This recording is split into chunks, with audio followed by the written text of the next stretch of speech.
afternoon, good morning, good evening, wherever you are. The Good afternoon. Today, I will be talking about digitization, digital transformation in the course of the pandemic. And thank you very much for attending this panel. So, next slide, please. Okay, so I think the most obvious thing that I can say is that the disruptions that have occurred in the recent years have changed how we live and work. Prior to the pandemic, there are advancements in the information, communication, and technology, digital technology, if you may. But of course, these advancements in ICT had already taken place way before 1980s, and they started when companies have started offshore outsourcing to take advantage of talents in low-cost nations. So we are familiar with the BPOs and BPMs, and this Digitech had recently facilitated a kind of work arrangement that is mediated by digital platforms. So what are these digital platforms? These platforms, they mediate, they facilitate, they bring together markets. And so now firms have access to a pool of diverse and geographically dispersed human resources. From the point of view of individuals, they now have access to economic opportunities that are not available in the local labor market. So that was pre-pandemic, and then pandemic came. And certainly, we can all agree that this pandemic has already reshaped our consumption habits. Instead of going to malls, then we are going to do online shopping. And it also had significant impacts on employment in the micro, small, and medium enterprises, and also in the services sectors. And it also had impacted on the way that businesses are doing, in the way that businesses are doing their operations. So in the workplace, it's very fortunate for us that the advancements in the ICT happened prior to the pandemic, because now these advancements in ICT had allowed the workplace to adopt telecommuting, virtual collaboration, and here where we're having this webinar and we are all coming from different places. So there's this digitization of work. From the point of view of businesses, they had started adopting digital solutions in order to stay afloat. So this means that they turn to platforms like e-commerce and social media in order to keep on selling whatever products or services they have. From the point of view of consumers, we already seen the acceleration of online shopping, and then from the point of view of of course, there's also the acceleration of providing infrastructure such as digital payment solutions in order to facilitate whatever is happening in the digital economy. Next slide, please. So when we talk of digital platforms, digital economy, the key word would be digital platforms. And these digital platforms they are characterized by the presence of two things. One would be economies of scale, and the other would be network effects. So what do we mean when we say economies of scale? Economies of scale. Economies of scale, we know this is the declining average cost because there is a fixed cost that decrease as the number of users in the platform increases. So and then the network effects, this is the situation that makes platforms attractive because of the number of users. So for example, consumers, they will join a platform with a lot of sellers because of diversity. And then sellers will be more attracted to platforms that have many users because they wanted wider reach. So the presence of economies of scale and network effects, main characteristics of digital platforms. Now, digital platforms, they're very active in bringing together markets. And as far as I know, there are at least three different types of platforms. One would be the service providing platforms, and this is exemplified by the Airbnb. So essentially, this facilitates the monetization of idle assets, and recently the exchange of financial services through alternative channels. So you might be familiar with crowdfunding, crowdsourcing, crowd investing. And then there is also the labor platforms. So labor platforms, these are exemplified by Grab, Food Panda, that's a local brand here. Upwork, Amazon Mechanical Turk, more in the US. So these platforms, they mediate, they facilitate the demand and supply of labor, and this provides opportunities to people. It offers flexible work hours, self-supervision, and there are opportunities to reduce financial and health costs that are associated with road congestion. And some would say that these labor platforms can help the attainment of SDG targets, especially for women empowerment and gender equality, because these platforms help to address the age-old conflict between market and non-market work. And then third, there is also the retail platforms, or retail platforms, sometimes called capital markets in some literatures. It facilitates the market for goods. So example, global brand would be Amazon and eBay, and regional brand would be Shopee, Lazada, and Zalora. And then there is another type of platform which is less passive in terms of its role for facilitation and mediation, which is the social media platforms, Twitter, Facebook. Passive in the sense that they do not actively facilitate the matching of markets, but they do serve as online marketplaces for products. So they monetize the creative talent. So here we will see blogging and people getting monetized for the content that they have created. Next slide, please. Okay, so there are, and here I would like to mention that of all these platforms, I will be focusing more on the labor platforms and retail platforms, precisely because because these platforms, they provide opportunities to people, and it has the potential to achieve SDG targets, as I've already mentioned. But there are issues and challenges. For example, in labor platforms, there's the issue of precariousness of work. So the precarity of work actually is something that had already taken place even earlier in the early industrial revolution, when piecemeal work and task-based payments were the standard. So the precarity of work stems from the fact that workers are misclassified. So when you are a platform worker, then you are not considered an employee, rather you are a contractor. And as such, platforms and firms, they are not compelled to provide social protection, no training investments, and all the elements of decent work are not there. So there is some sort of shifting of risk to workers. And in terms of the work, the job, the job that is so big are broken down into simple tasks, and then platforms will sell this to firms and clients, and then they will benefit because there's going to be a lower labor cost, precisely because there's labor arbitrage. Remember that on platforms there are many sellers of labor there, and they're going to compete for these simple tasks. So that's how it goes on labor platforms. Now, even though the issue of precariousness, as we have said, these are age-old, long-standing issues, the way in which these practices are facilitated and how the work is organized is definitely new. And it's definitely new because these platforms, they use algorithmic data management to save on the cost of management of human resources. So in the task, the matching of tasks, even the quality control and review and rating systems. So they have this algorithmic data management, and it will do everything for them. So they will save a lot of cost. Now, one issue here is that there are structural inequalities that are produced just because they are able to control a large amount of information, and there are asymmetries that that are found to be on labor platforms. Asymmetries, value asymmetry, in the sense that most of the value accrue to the firms and the platforms. Risk asymmetry, because the social protection and training investments are borne by the workers. Information asymmetry, because as we have said, platforms, they use algorithmic data management, and they control the flow of information. And if you have information, then definitely you will have power. And so these asymmetries can cause a lot of structural inequalities.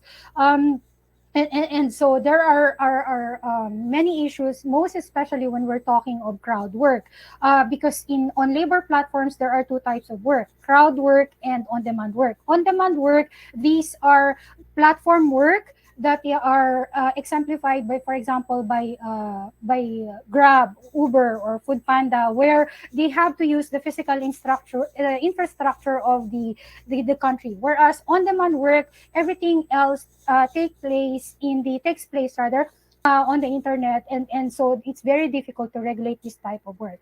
Um, there are some platform work. There's a work by Estefani et al. From the Oxford University. They found that last year there are some platform work that is resilient against the pandemic. The good news is that software and development and technology, it was affected by the ongoing pandemic, but it was resilient. It easily bounced back. And the countries like India, China, and Vietnam, a large portion of their platform workers are into this type of work. Whereas the same study found that marketing, creative, and multimedia, um, uh, these are platform work that have been heavily affected by the ongoing pandemic, and it's bad news for the Philippines, Indonesia, and Bangladesh, because these most of the platform workers are coming from these countries are into marketing and creative and multimedia. Next slide, please. Okay, so those are the issues for platform work. For retail platforms and e-commerce, there are also issues because there are costs that are related to joining retail platforms and e-commerce. Joining Shopee, for example, would cost workers would cost MSMEs, because these platforms, they charge commissions. Other than that, there are also costs that are related to marketing and logistics. And the issue here is that if you are a micro enterprise, then chances are you will be discouraged to small or micro enterprise. You will be discouraged from joining these retail platforms and e-commerce, or it can also result in them being driven out of the online marketplaces. So and at the same time, another issue would be the barriers to the adoption of digital solutions, because joining retail platforms and e-commerce, that would be one way of riding the wave of this pandemic and be able to stay afloat. But there are barriers to the adoption of these digital solutions and bringing digital transformations, most especially for micro and small enterprises. One would be these digital solutions and digital transformation, they need physical infrastructures, human capital infrastructures, and these small and medium enterprises, they may not have enough resources in order to finance investments in these types of infrastructures. So retail platforms and e-commerce, while it can definitely help in this definitely help business in staying afloat during the pandemic, there are some barriers that cannot be easily hurdled. And then other issues, for example, here in the Philippines, would be the inadequate access to information on the benefits from the state-led COVID-19 program. So there are many financing opportunities for MSMEs, but some of the enterprises would complain that they don't have the access to information. They don't know where to get, or what documents to give in order to have this access. And you know that financing will help them to be able to adopt digital solutions. And then, of course, we were saying earlier, the presence of network effects and economies of scale, which can actually give substantial market powers to few players. So here in the Philippines, if we check the the data on Statista, there are many platforms, but there are very few that there are very few players that are leading in terms of followers from Instagram, from social media, and in terms of the number of sellers. So that would be an issue as well. And then the next issue would be fraudulent online transactions. So here, of course, online shopping, you need to have some sort of trust, level of trust between consumers and sellers. Sellers, at least here in the Philippines, there are issues of fake deposits and fake booking. From the point of view of consumers, fake or defective products, deceptive sales practices, false advertisements, and poor customer after sale services. And then the last that I'd like to say here as issues would be the weak financial inclusion. At least for the Philippines, this is a problem because it's one of the lowest in the Southeast Asia.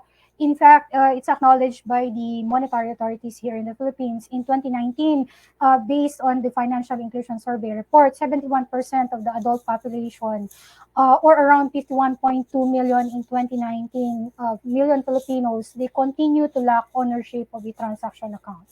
So that would be the issues and challenges for retail platforms. Next slide, please. Okay, so moving forward, for platform work, there are three recommendations that I'd like to share with you. One is that there is a need to create systems for skills and training in order for this platform work to be sustainable. I'd like to emphasize, however, that these systems for skills and training, the development of these skills and training systems should be applicable in any work arrangement. That is crucial because this platform work, work recently has become fluid. And so you can go to online work, and one moment you're in the online work, another moment you will be working full-time as a government employee. And then, work, in short, work is fluid, and therefore the systems for skills and training has to serve any type of work arrangement. And the thing that I'd like to emphasize here is that the ICT advancements have provided opportunities for people. So there are jobs that are created, like for example ICT and computing jobs, but there are also that which are high value adding. But there are also jobs that are created but are that are not really that are low value adding. Like for example, the online shopping, the proliferation of online shopping had seen a lot of online shoppers, the increase of online shoppers, or the proliferation of the ride-hailing services had seen the proliferation of people being drivers. So there has to be some sort of balance. And for countries, at least for the Philippines, there is a need to assess the quality of jobs that are being created by these expanding sectors.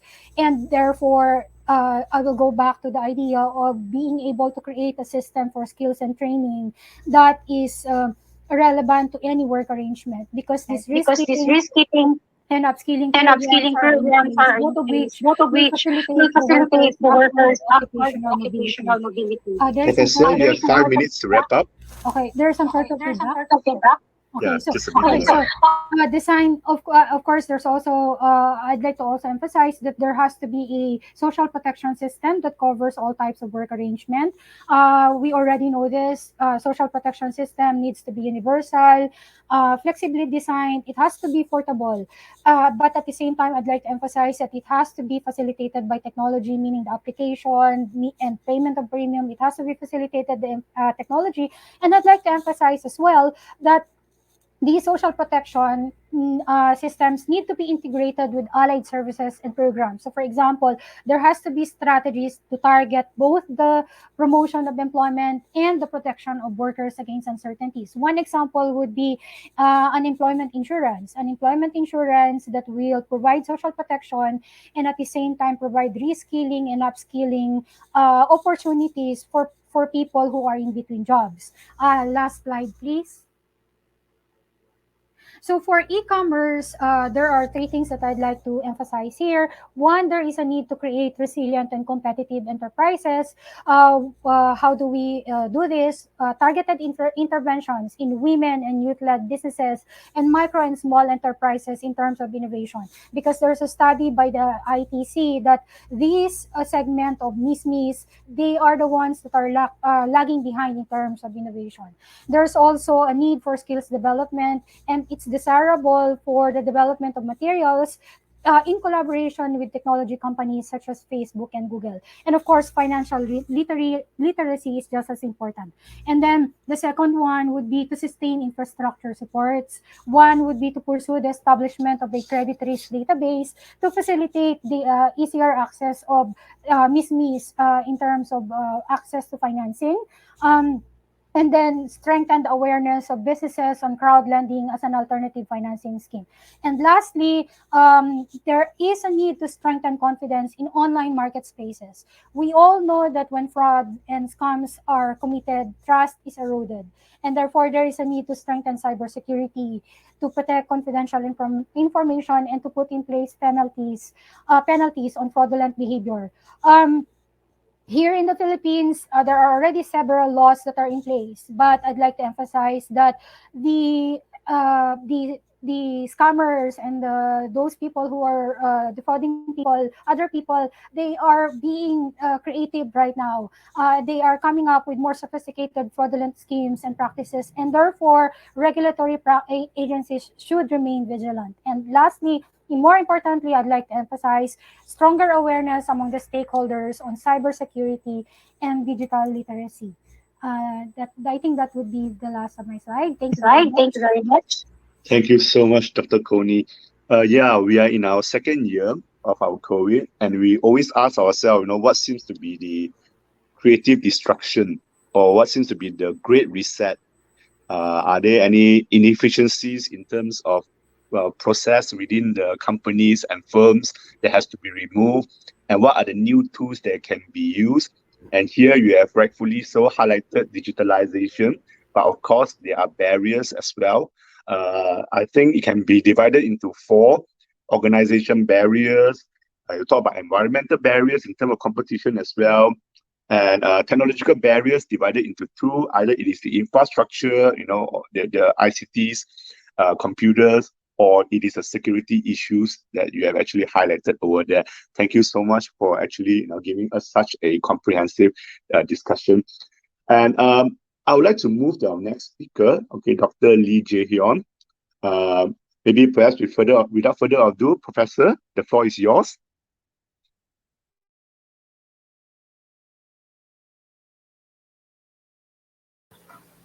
Thank you, Andrew.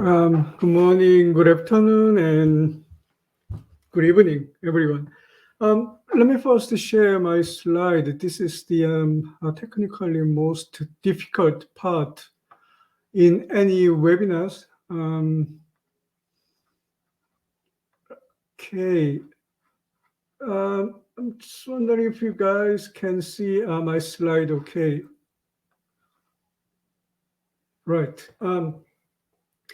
Yeah, thank you so much. Thank you so much for having me in this webinar. And I was invited to speak a little bit about the Korean experience during the COVID-19 situation. And as you know, I'm not an expert on the medical issues or economy or pandemics, but I'm more looking at Southeast Asia and regional cooperation. So the most important part of my presentation will be on regional cooperation, as my title says. Okay. I have to move my slide. Okay, right.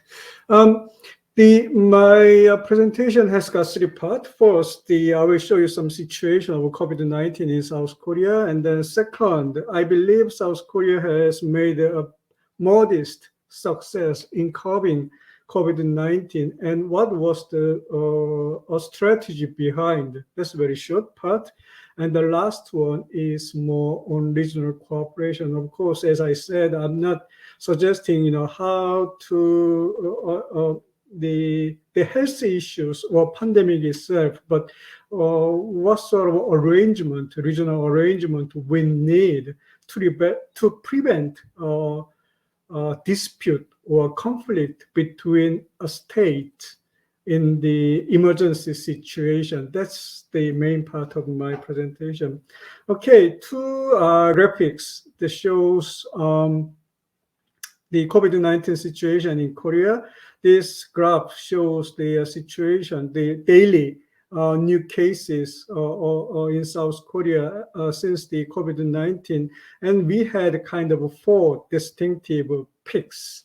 The first one, in the early stage of COVID-19, we had more than 800 confirmed cases, largely thanks to the what we call Shincheonji cult groups. They got together in a small packed room, and it was ideal situation for the pandemic spreading out. And second one, in the August last year, more than 400 people a day. There was a mass rally in Seoul, which it was another ideal situation for the pandemic. And we had in the start of at the start of the winter season, at the end of 2020, we have had a seasonal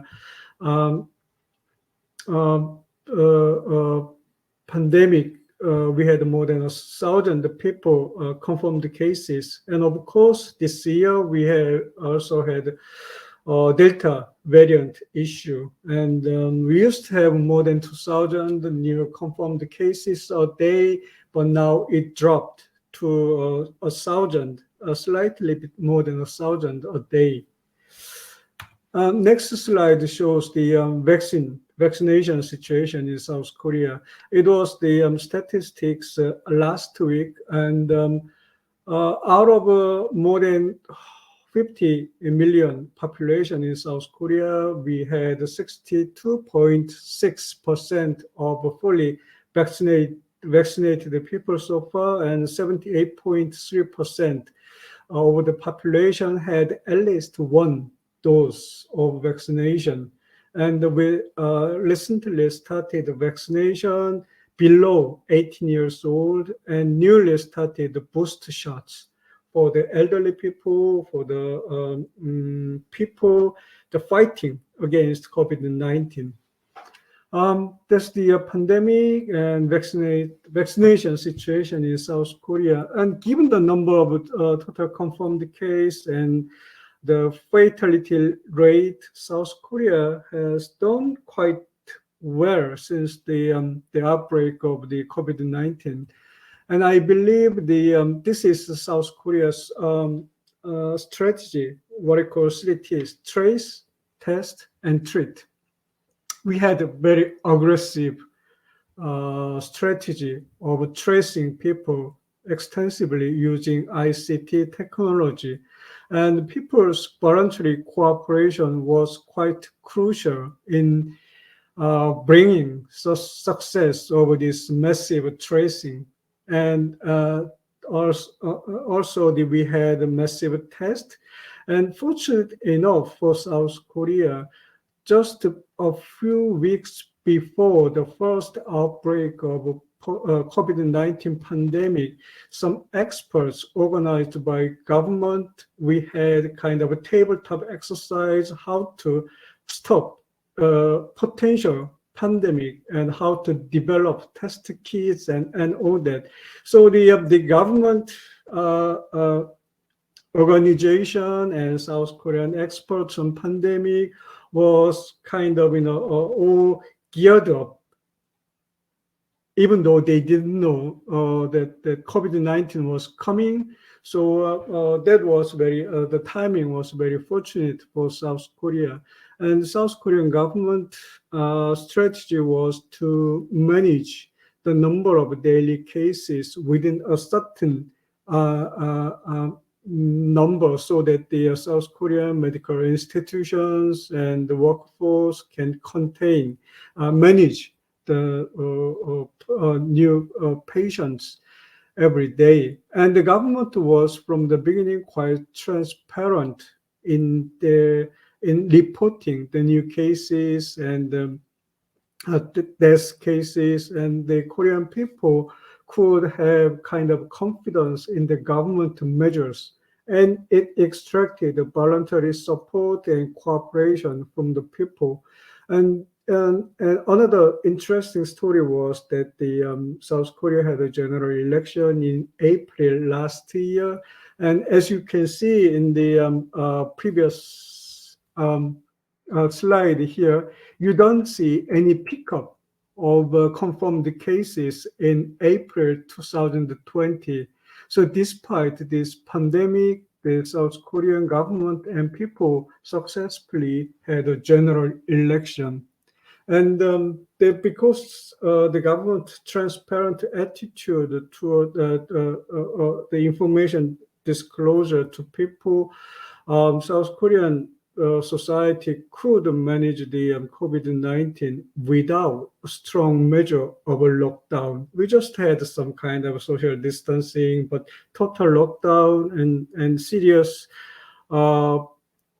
control of people's movement, that was not the case of South Korea during the COVID-19 pandemic. And largely due to these kind of measures and people's cooperation, the South Korean economy fared relatively well compared to other countries in the region. Okay, I put the some kind of video clip here, and later, if you can get this copy of a slide, you can check this video clip. This is much better than my explanation on the South Korea's effort. This is my main focus. As soon as the COVID-19 spread out, the governments, they closed their border and they put the restriction on people's movement and lockdown, and people were banned from traveling overseas and within their own country. So we had a serious problem. So my point is that we need some kind of regional standard or protocol or procedure. I'm not talking about the pandemic itself. I'm not talking about health. And I'm more concerned about some kind of misunderstanding and misinformation, dispute and conflict between and among regional countries. For example, if one country shuts their border down, of course, it would restrict some foreigners' movement within that country and beyond. So it could cause some problem between countries. Actually, we had some kind of a misunderstanding between South Korea and Vietnam, largely because of the Vietnamese government. There was a rumor that the Vietnamese government mistreated the South Korean travelers due to this COVID-19 lockdown. And there are a lot of these kind of stories. If we have a region-wide pandemic, then it could we could repeat that kind of interstate conflict and dispute. So before we have another regional or worldwide pandemic, we need some kind of regional standard or protocol. So what I mean by regional standard or protocol, this is the main elements of my suggestion. The regional arrangement which is required is first regional standard to fight against the pandemic. The first, we need some kind of standard protocol on information transparency. If things happens in China, Chinese government has to be transparent of the situation toward outside, to the regional community and the world community.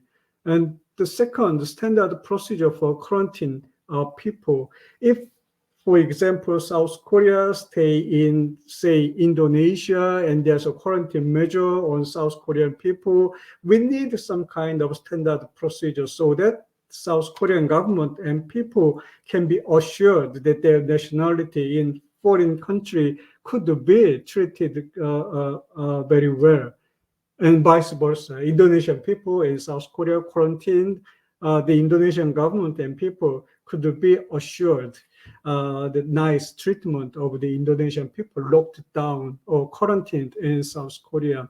And we need also the standard protocol or procedure for domestic lockdown as well as border closure. Suddenly, a country closed their border and the foreigners cannot move out of their country, and it causes trouble between these two countries. So we need this kind of a standard. And the second part is more about the protecting migrant people in overseas. We need a regional protocol of protecting migrant people. First, the guideline for protecting migrant in crisis. For example, the pandemic or AI or other kind of pandemic region-wide happens, then the countries they're sending migrant workforce or that kind of migrant people in overseas, they are of course the country worried about their people's situation in other countries. If we have this guideline, then all the regional countries can be assured that their nationality can be treated equally with and safely in other countries. And especially in the pandemic situation, the migrant people are, in some cases, migrant people are excluded from testing and treating. We need a regional standard that everyone, including the foreign people and migrant people, can get tested and treated fairly. And last one, the regional pact. Especially I am concerned about the language service, regional pact to provide accurate information on pandemics. For example, this is my own experience in South Korea. Despite the government's transparent attitude, policy toward attitude toward the people, and the government made a great effort to provide correct information regarding the pandemic. But the question is, if the migrant people, migrant workers in South Korea got right information. The thing is, the information is only provided in Korean, Chinese, and English. Those people from Vietnam, Indonesia, or Sri Lanka, they can get information in their mother tongue. So if there is kind of regional pact to provide exchange language service between countries, it would be great to protect migrant people in other countries when there is a serious pandemic situation. Okay, it was a bit the disorganized presentation, but I will stop here and welcome any question or comments. Thank you.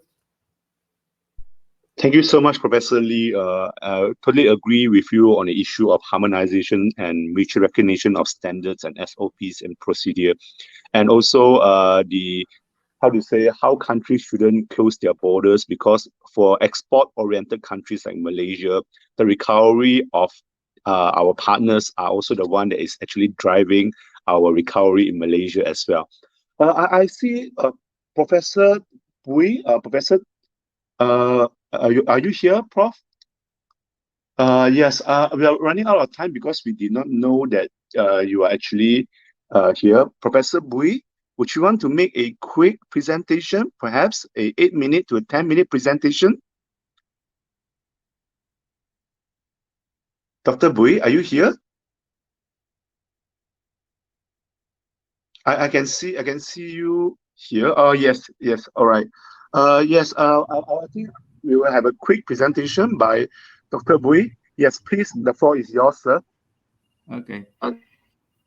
Yes, thank you very much. Can I share my just the PowerPoint presentation? Just a moment, please.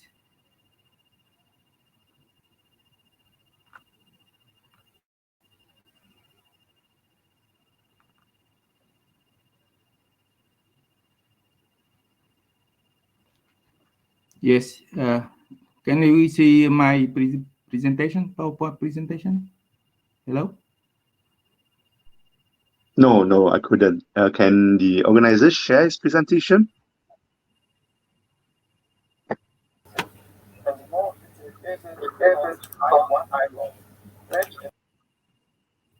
Just a moment, yes.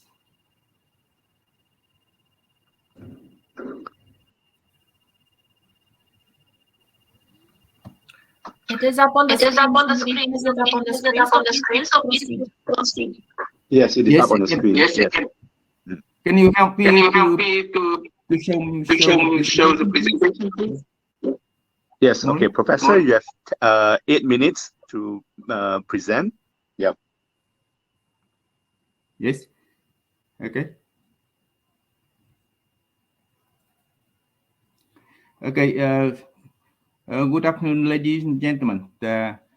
I'm very pleased to be part of this conference. In my part, I would like to talk about the impacts of pandemic and the measure that Vietnam applied to deal with the COVID-19 pandemic for 15 minutes. My presentation has 4 parts. One is the current situation of the pandemic in Vietnam. The second part is some impacts of COVID-19. And the third is main measures to cope with COVID-19. And I draw some concluding remarks. Please show the number 3 slide, please. Yeah. Number 3, yes. The COVID-19 pandemic in Vietnam has 4 outbreaks since the beginning of 2020. 3 outbreaks were in 2020, and the fourth one reached peak on April on August 17 in the 2021. And 3 outbreaks had, I think, quite modest impact for the economy. But the fourth outbreak has been very serious due to the very dangerous Delta variant, reaching the record number of new infection and death. So I'd like to compare. Please go to the number 4 slide. Number 4 slide shows us the first wave of COVID-19 pandemic in Vietnam, and you can see the peak in September 1st, 2021. The new cases surpassed 11,000, which is a new record, very high. And the number of deaths also reached the high record. And next one, please. And you can see here the update situation. So I updated yesterday number. The new cases now already reduced to over 3,000, and the number of killed people is just 1.8 thousand, and the death just now reduced under 100. So the total new cases in Vietnam up to now is 865,000. And death is now 21,000, more than 21,000. Next, please. And here you can see the vaccination, a comparison between Vietnam and other countries. So you can see the fully vaccinated number in Vietnam, just only more than 18 million. So which is a very modest number compared to other countries like China or other developed countries. We see the Philippine also had more than 20 million. So we have a very far distance to catch up with. Next, please.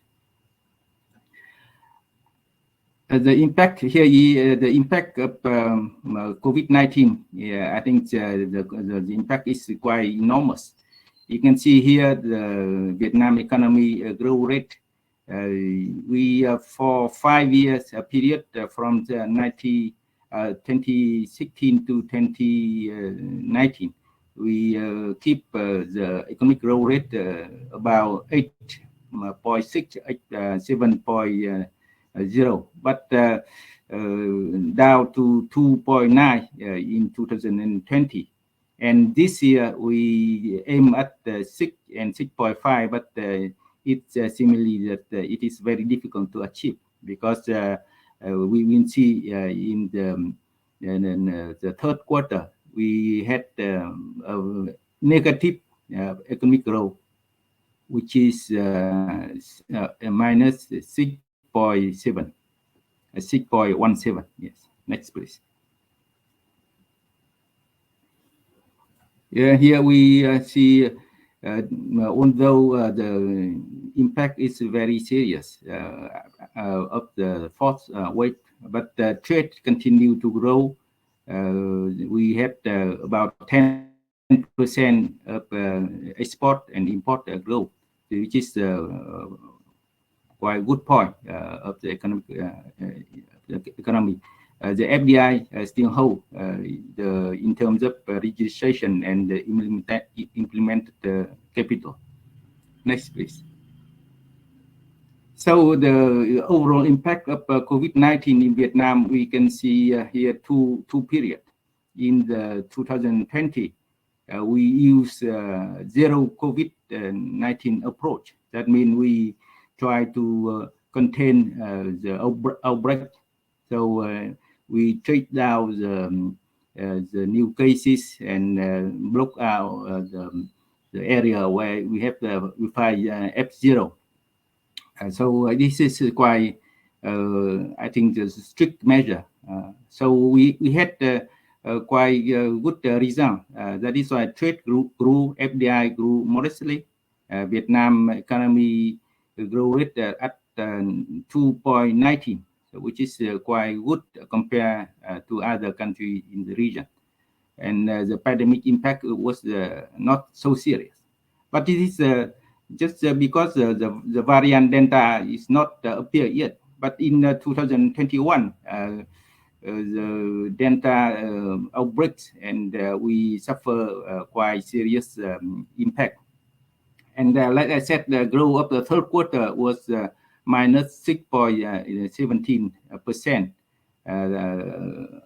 After 6 months, economic growth rate was just 1.4%, which is very low compared to other area period.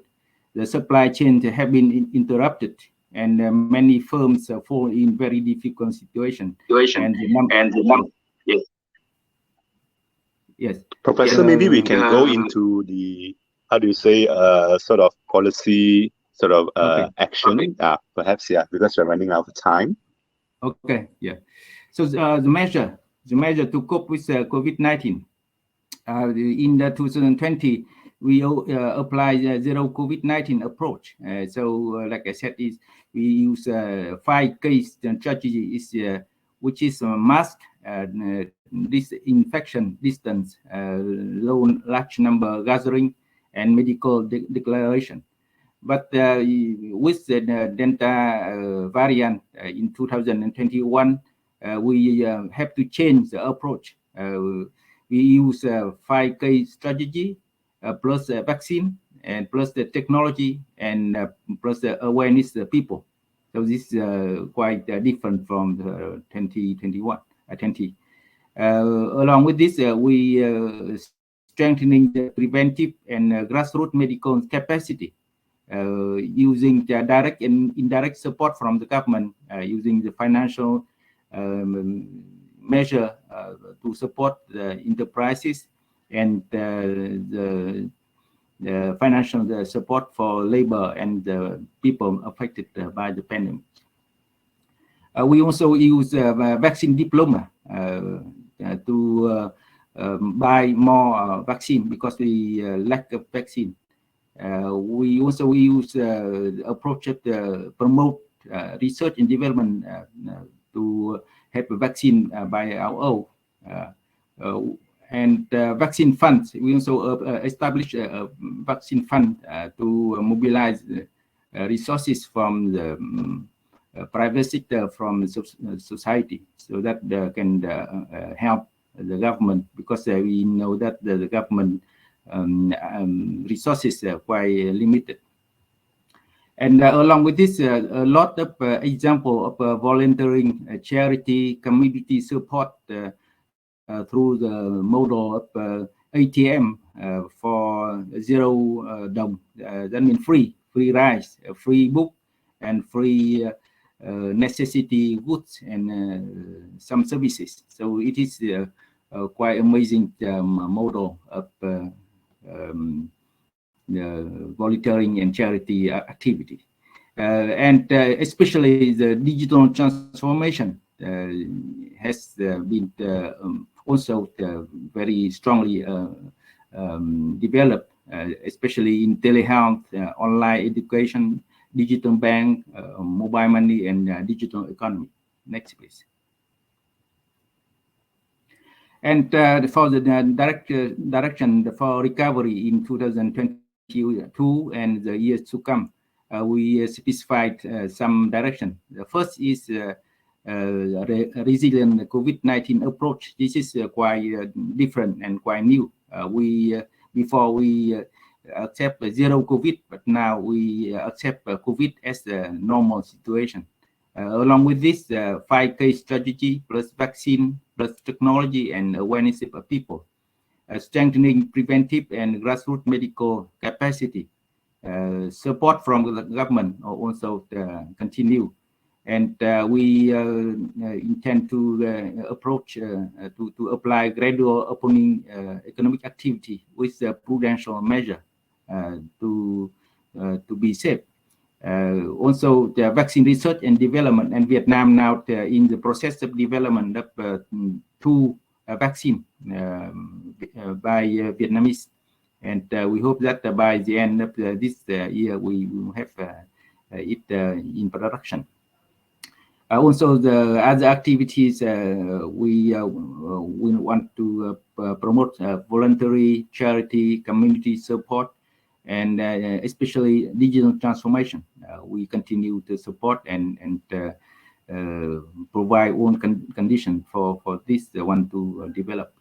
And in 2021, 22, we plan to open the economy, especially open for tourism in some provinces and some area where we can contain the outbreak and have control on the COVID. So in all, we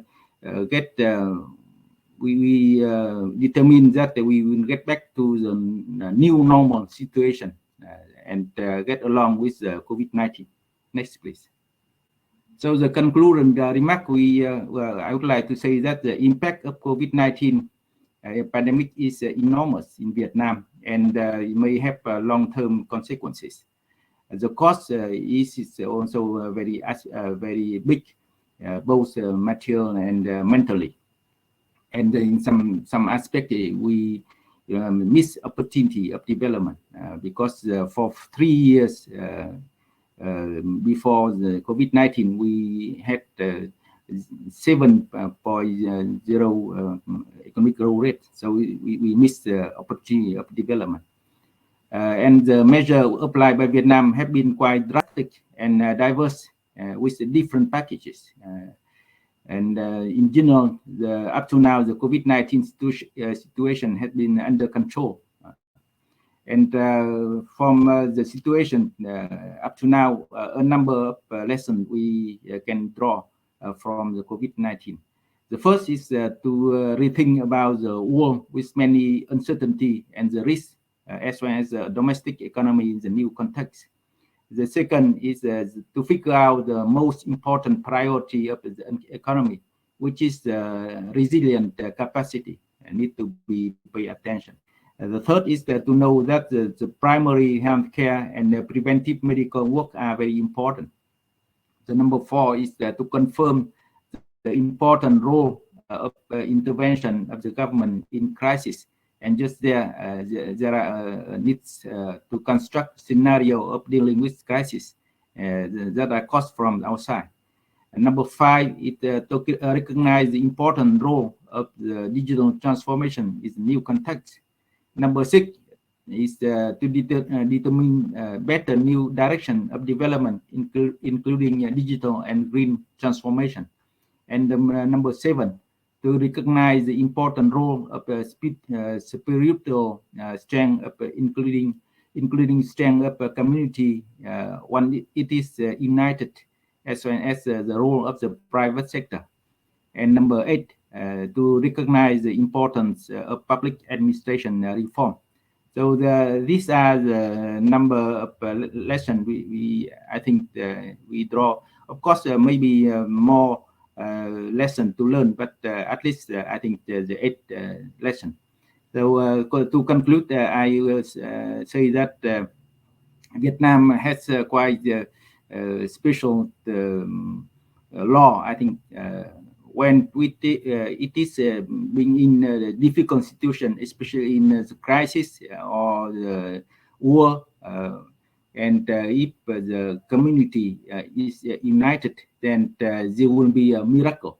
So if we look at the pandemic as an opportunity, and if we are united, then we can believe we can achieve miracle. So thank you very much for the listening. Thank you so much, Dr. Tuan. Yes, I totally agree. The formula, I think, is almost the same. Allocation of resources for human health, then after that, allocation for resources for business health, and then of course there's a hybrid, allocation when the things normalize, right on the different modes of businesses and digitalization. And very important, like what Professor you just point out, the importance of the risk management, so that in an event, if there is another sort of pandemic, we are able to protect ourselves. I know we have gone beyond of our time. There are actually a few questions from the ground, but I'm just going to pick 2, and I apologize if I have missed any. I think there's one that is specifically targeted to Dr. Connie. Question by Madhuri. Can Dr. Connie share examples of digital or technology platforms that have served to mitigate the impact of COVID-19, or that have cut through these issues to meet the needs arising from COVID-19? That is one question. And the second question that I think I will pose to everyone on the ground, your opinion. Small businesses are being forced to move online, and this is hard for some developing economies that lack education and infrastructure. Could the panel provide some suggestions on how to overcome this issue? I'll start with Dr. Connie first. Dr. Connie. Hi, Dr. Andrew. I think that's a very good question. As far as I know, there is none. And then the others can jump in and chime in if they know of such platform. But as far as I know, there are platforms that facilitate, for example, financing services. But for that kind of platform, that the one that was being asked, I know, or I don't know any.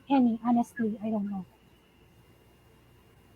I think it boils down to what Madhuri is trying to ask, what to mitigate the impact. So I think he has to be much more clearer. What do you mean by the impact? I think the business impact has very much discussed in here, just my opinion. But maybe perhaps Dr. Lee, Professor Lee, you have any comments on that? Sorry, if the question is about the business, how to reduce the impact on the business, then I have no idea. But if it is about the stopping spreading the pandemic and so on, well, some South Korean, not the companies, but the people, they developed the tracing apps, and the big tech companies like Kakao and Naver, they joined in to provide a kind of technical platform for vaccination booking. The government first tried to provide an interface for vaccination booking, and it had a lot of problems. Then later, these big tech firms joined, and it went so smoothly. So given that, there's a lesson that the private-public cooperation is also crucial in the stopping the impact of a pandemic. That's all I can say. All right, sure. Dr. Tuan, perhaps any ideas on how to help small businesses to adjust during this pandemic in terms of going digitized? Yes, for the enterprises, we have quite a number of packages to help enterprises, including the financial support, reducing the tax and fee, and help enterprises to recognize the debt because they have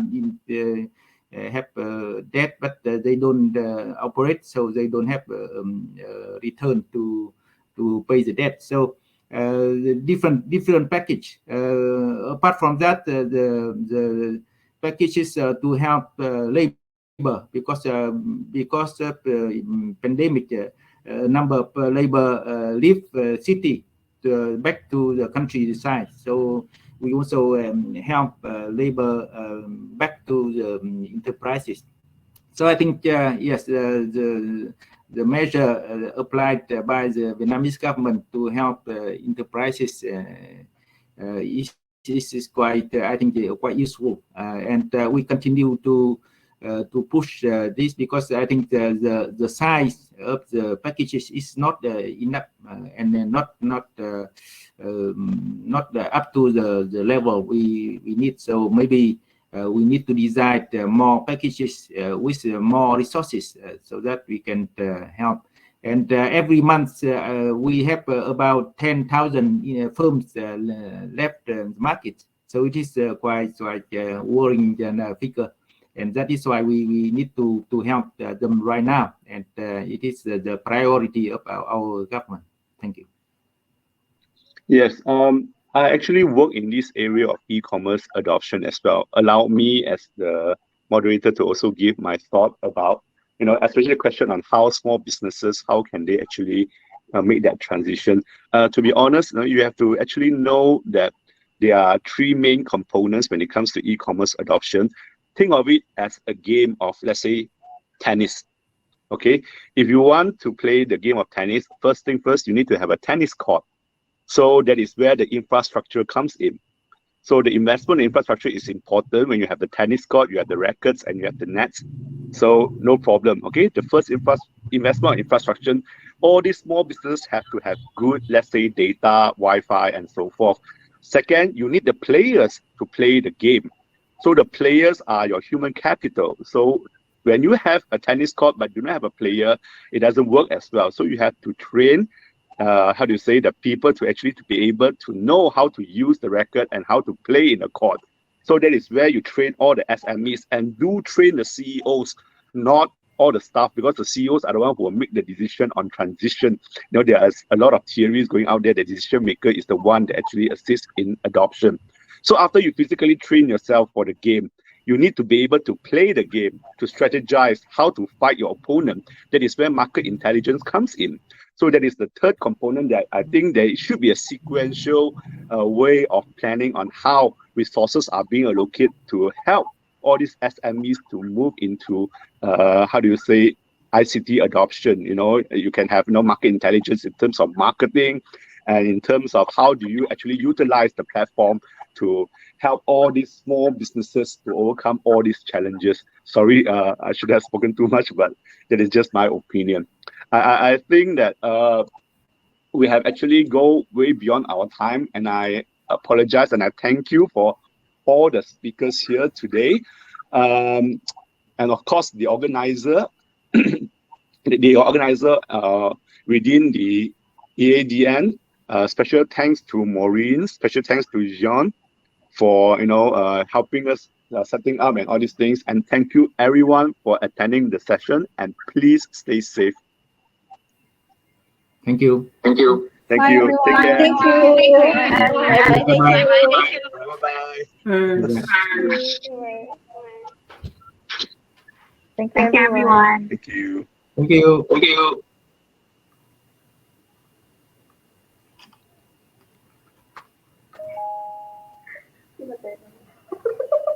Nakuha ko na ba yun?